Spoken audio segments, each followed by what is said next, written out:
Olá pessoal, tudo bem? Então hoje nós vamos falar um pouquinho sobre alguns tipos daquilo que a gente chama de funções de pesquisa. Então existem algumas funções no Excel que a gente usa quando a gente vai fazer uma pesquisa, né? Então a gente tem uma tabelinha, por exemplo, como essa daqui, e aí a gente tem uma determinada informação e quer que haja correspondência com outra informação. Então, por exemplo, eu quero pesquisar aqui nessa coluna com o nome, e quero saber o símbolo. Então, por exemplo, eu quero saber, eu insiro para ele, informo para ele o nome do elemento nessa célula e eu quero que nessa outra apareça o símbolo correspondente ao elemento que eu coloquei aqui, certo? Isso aí acaba sendo muito útil quando eu tiver, por exemplo, informações tabeladas. Então, por exemplo, eu tenho um elemento e o raio atômico dele, né? E aí eu uso essa informação. Ou sei lá, eu tenho a densidade do material, então eu coloco o material que eu vou usar e a densidade, né? Então todas essas informações que são tabeladas previamente, a gente acaba usando a função proc. Mas a função proc vai ter várias e várias aplicações, né? Então eu colocaria como uma das funções mais importantes. Na verdade, hoje nós vamos ver então três funções de pesquisa. A procv, que é a mais usada, tem a função prot, né? Porque aí seria em vez do procv, que aí é procura verticalmente, então ele procura na vertical, existe o prot, que aí é procura na horizontal. O prot é menos usado, né? O procv é mais comum, mas ambos ali funcionam mais ou menos de uma forma parecida. E tem também a função corresp, que aí ela vai gerar um número, né? Mas aí eu já mostro para vocês. Então vamos inicialmente no procv. Então nós temos aqui a tabela, aqui com alguns elementos da tabela periódica, no caso os alcalino e os alcalino-terrosos, né? Então nós temos aqui hidrogênio, lítio, sódio, potássio, rubídio, césio, frâncio, berílio, magnésio, cálcio, estrôncio, bário e rádio. Esses daqui. Aí eu tenho o símbolo do lado, o número quântico, né? O número atômico para cada elemento e o tipo, né? Conforme a coluna que ele ocupa lá na tabela periódica. Então, o que a gente vai fazer? Primeira coisa, nome. Então, vamos supor que eu oculte isso, eu quero, então, que funcione assim. Eu coloque o nome do elemento e aí ele me forneça símbolo, número atômico, né, número quântico e o tipo. Como é que eu faço? Primeira coisa, vou dar uma dica. Vamos lembrar, primeira coisa, a gente pode fazer da seguinte forma, nós vamos em dados, aí você vem aqui, validação condicional, e nós vamos aplicar o quê? Lista, porque você vai ter a lista das possíveis opções. E aí quando você for na fonte, você vai selecionar esta fonte aqui, ó. Vai puxar, então vai de B3 até B15. Então ele já vai trazer o nome de todos os elementos. Veja. Então aqui nós já temos uma listinha com todos os elementos disponíveis aqui na tabela. Aí o que eu faço? Agora a gente vai aplicar a função. Então vamos escolher um elemento aleatório, rubídio, pode ser. Beleza? Deixa eu só centralizar, né? Então vamos lá. Primeira coisa, eu quero que ele me encontre o símbolo. O que eu faço? Eu posso fazer assim, ó. Vou lá, agora vamos fazer a função do proc, a pesquisa vertical. Primeira coisa que eu informo é o valor procurado. Então o valor procurado é fixo. É o valor desta célula. Então quando eu variar o nome do elemento nessa célula, todos os outros dados vão variar. Beleza? Agora a matriz da tabela. A gente só vai selecionar então esta matriz da tabela, né? Então aqui, obviamente, sempre quando tiver a matriz tabela, a primeira coluna da tabela tem que ser onde ele vai pesquisar. E as demais você vai dizer para ele em qual que vai ser a outra coluna em que ele vai encontrar a informação respectiva, informação correspondente. Então esta vai ser a matriz tabela. Vou só travar aqui, né? Colocando o cifrão, beleza? Próximo, o número do índice da coluna. Então veja, eu vou ter que dizer qual que é a coluna em que ele vai retornar o dado. Então, por exemplo, se eu colocar aqui hidrogênio, veja, se eu colocar o número 1, ele vai pegar o valor do próprio hidrogênio. Agora, se eu colocar 2, ele já vai, ó, primeira coluna, segunda coluna. Então, ele vai pegar o valor desta coluna, que aí é o H. Se for 3, aí já é o da terceira coluna, número 1. Né? Se for o 4, aí ele vai dar esse tracinho aqui, né? Porque no caso o hidrogênio não tem a classificação ali, né? Ele não é nem alcalino, né? Então mesmo estando junto ali, ele não é considerado como, como um elemento alcalino, né? Mas veja, Como nós queremos o símbolo, o que, que eu posso fazer? Eu posso fazer um chuncho aqui. Eu posso escrever linha, tá?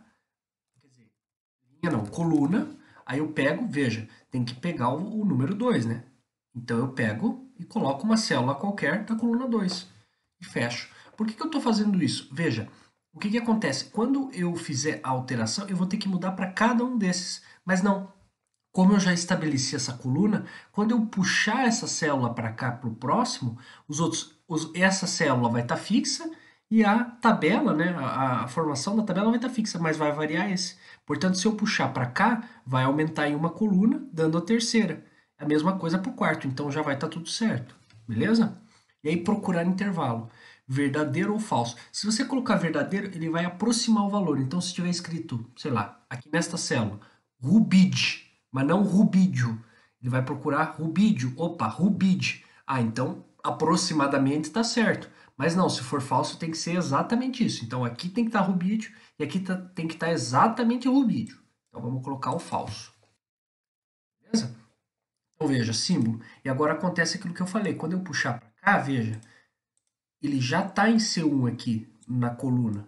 O resto, como estava fixo, não mudou. Agora, como puxei para cá, ele aumentou em uma coluna, certo? Então, como eu aumentei em uma coluna para cá, aqui aumentou em uma coluna.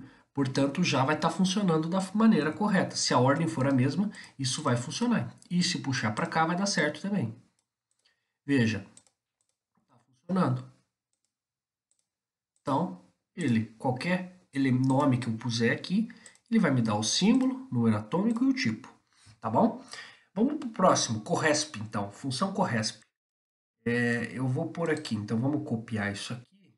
Vou dar um exemplo, acho que eu vou fazer um exemplo aqui da função corresp, só que não vai fazer muito sentido, mas vou só mostrar como é que ela funciona, tá? Eu vou puxar aqui, tá? Deixa eu ver se está funcionando, beleza. E aqui eu vou inserir, ele vai inserir, vamos chamar isso aqui de índice, tá? Função corresp funciona como um índice. Ela ajuda quando eu tiver normalmente quando eu tiver uma outra função e eu preciso desse número do índice para trabalhar, né? Então veja, é aí que eu uso a corresp, mas vamos lá. Então, vou dar um exemplo. Vamos supor que eu tenha o hidrogênio aqui, tá? Tenho essa tabelinha aqui, o hidrogênio. Então vamos fazer a função corresp. Então, corresp, tá? Valor procurado. Primeira coisa, estou procurando o nome, que aqui no caso está o Frâncio. Então, o valor procurado é o valor desta célula. Próximo, eu tenho que pôr uma matriz. Então, a minha matriz em que vai estar esses nomes é esta matriz aqui, certo? Travo essa matriz. Mas aí não é tabela, é a matriz, certo? É uma matriz única, uma coluna ou uma linha. E aí o que eu faço? Eu digo para ele, assim, e aqui você insere 1, 0, menos 1. Se você inserir 1, é porque você quer um valor menor do que esse, certo? Se for 0, vai dar exatamente esse valor. E se for menos 1, é maior do que. Aqui, como é texto, isso não faz muito sentido, mas isso aqui ele trabalha com aproximação. Então, se, por exemplo, o número que está nesta matriz tiver o número 5, tá? E aqui o número for, nesse aqui for 4,5, e você marcar que é maior do que, ele vai aproximar para 5 e vai colocar o valor do índice por 5, beleza? Mas vamos trabalhar aqui como o caso é texto, correspondência exata. Então, pôr o 0. Fecho. O que, que ele faz? Então, retornando aqui, veja só o que, que acontece. Ele pega o Frâncio, por exemplo, e ele vai pesquisar nessa matriz. Veja, o primeiro termo da matriz é o hidrogênio, o segundo é o lítio, o terceiro é o sódio, o quarto potássio, o quinto rubídio, sexto césio, o sétimo é o frâncio. Então veja, ele está me fornecendo o número respectivo do elemento dentro da sua matriz. Isso pode ser interessante, então, quando você estiver trabalhando talvez com uma função que a gente chama função indireto, certo? Então vou dar um exemplo de onde eu poderia aplicar isso.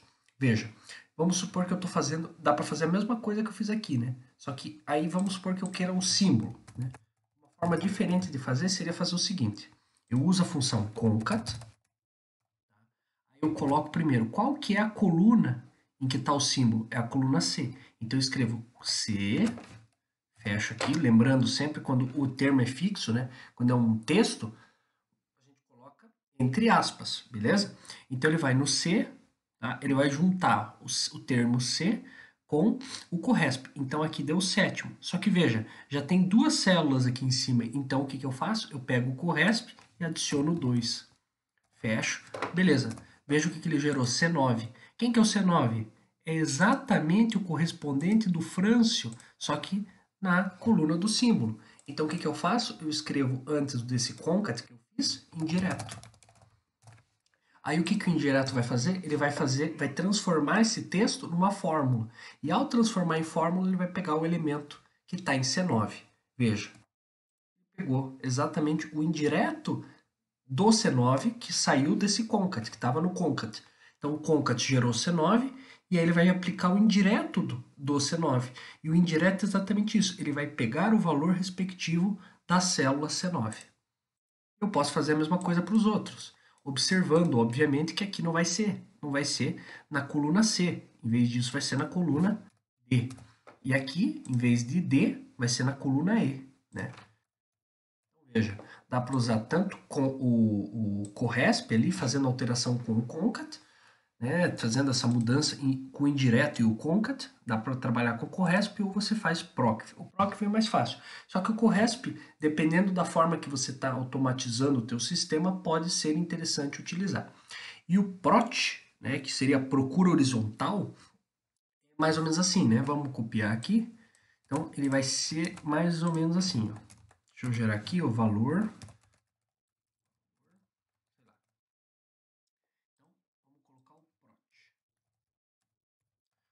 Assim, é o valor procurado, então o valor que eu estou procurando. Ah, eu estou procurando, sei lá. Opa, na verdade o prot é aqui. Então, sei lá, lítio. O prot eu vou fazer aqui. Então, prot. Então, eu estou procurando o quê? Quem que eu estou procurando? Então, eu estou procurando o valor da célula G9. Então, vamos fixar G9. Próximo. Matriz da minha tabela. Sei lá, matriz da minha tabela. Posso fazer essa própria tabela. Vai valer a mesma coisa. Né? Mesma coisa do procv. Tabela. Próximo. Número do índice da linha. Veja, o índice da linha. Então, o que acontece? Se eu colocar o número 2, tá? Vocês vão ver o que vai acontecer. E procurar no intervalo, mesma coisa do procv, né? Ou é correspondência exata, então é exatamente aquele valor, ou é aproximada. Então, vamos colocar falso, que eu quero exato. Veja o que ele vai fazer. Deu um errinho ali, né? Desculpa. Vamos fazer 1 aqui. Peraí que tá com um probleminha. Ah, não, desculpa, eu fiz uma besteira. Deixa eu ver se agora funciona. Não, não é o B, desculpa. É o B4. Né? B4 até E4. Deixa eu ver se funciona. Isso, agora deu certo. Porque olha só o que ele faz. Ele pega o lítio.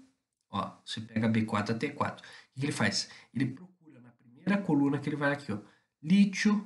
Achou o lítio. Beleza, que é o que está bem aqui. Que ele vai... Ah, deixa eu fazer o B15 para ver se não dá problema. Não, tá certo. Fiz uma besteira ali. Não, desculpa. E3. O problema é que você tem que vincular bem em cima da célula, né? Aí dá esse probleminha. Eu normalmente não uso, né, o prot, até por isso que eu estou me confundindo. Mas B4, então bem em cima da célula, né? E aí você coloca o E15. Então veja, o que ele vai fazer? Você colocou o número 1, então ele vem aqui, ele vai no primeiro. Ah, peraí, então B4, achou B4. Aí no índice 1 da linha, ele vai no 1. Se eu colocar no índice 2, vamos ver o que acontece? Aí ele já vai para a segunda linha daquela coluna. Então aqui nós estamos trabalhando na hora que a gente faz essa mudança com colunas. Em vez de que quando eu trabalhava, eu estava trabalhando, quer dizer, desculpa, eu confundi. Quando eu estou pesquisando, o valor é o valor correspondente de quem? Antes, quando era procv, quando era procura vertical, era o valor de coluna respectiva. Agora não, é o valor da linha respectiva. Então é o índice da linha que eu estou trabalhando. Então, se for 4, eu vou pegar o quarto termo da linha. Então, este é o da primeira linha, segunda, terceira, quarta. Então vai ser desse, uma, duas, três, quatro contadas dele. Então ele vai gerar o rubídio para nós. Beleza? Deu para entender? É um pouco mais confuso o prot, né? Porque em vez de você pegar o valor correspondente da coluna, você pega o valor correspondente da linha, né? Enquanto que no procv eu trabalho com o valor correspondente da coluna, né? Da coluna correspondente àquele termo que foi encontrado, beleza? E aí aqui na corresp, né, ele gera como se fosse um número que me indica qual que é a posição que ocupa numa matriz, podendo ela ser uma matriz vertical, como essa daqui que eu estou marcando, ou uma matriz horizontal. Né? Então ele vai contar a partir desse termo. Então, 1, 2, 3, 4. E ele vai marcar o índice em qual posição que ele ocupa, né? O termo que eu estou procurando, qual que é a posição que ele ocupa na matriz. É a mesma coisa aqui. Né? E veja que também dá para trabalhar com esse conceito do indireto, que aí vai pegar e vai transformar uma cadeia de texto numa fórmula, e aí eu uso o concat para juntar qual que é a coluna que está, mais a corresp ali, mais o incrementozinho, né, obviamente, porque isso aqui não parte do 1, né, ele não está partindo do 1. E aí eu faço essas alterações, e aí eu trabalhando com indireto acaba dando na mesma, né, do que usar um proc, ou eu até poderia fazer isso trabalhando, na verdade, com ainda com um prot, né? Então, essas alterações aí dá para a gente montar com montar algumas funções aí diferentes, né? Que fazem a mesma coisa, né? Usando aqui o indireto e o concat e o corresp, né? Mas acaba sendo até mais fácil usar o proc. Mas a ideia do corresp é usar para automatizar em outros casos, né? Aqui eu não sei nenhum exemplo agora de cabeça, mas a corresp acaba sendo útil algumas vezes, né? Quando você precisa saber em qual posição, né, de uma matriz que se encontra aí o teu termo. Então é basicamente isso. Muito obrigado pela atenção de vocês, espero que tenha ficado claro, é um pouco confuso, pelo menos acho que ficou um pouco confuso o prot, mas ele não é muito usado. Mas o mais importante é que vocês entendam o procv e a corresp, a função, como é que essas duas aí funcionam. São funções de pesquisa aí, digamos, essenciais aí que vocês saibam, tá bom? Então é isso. Então tchau, pessoal.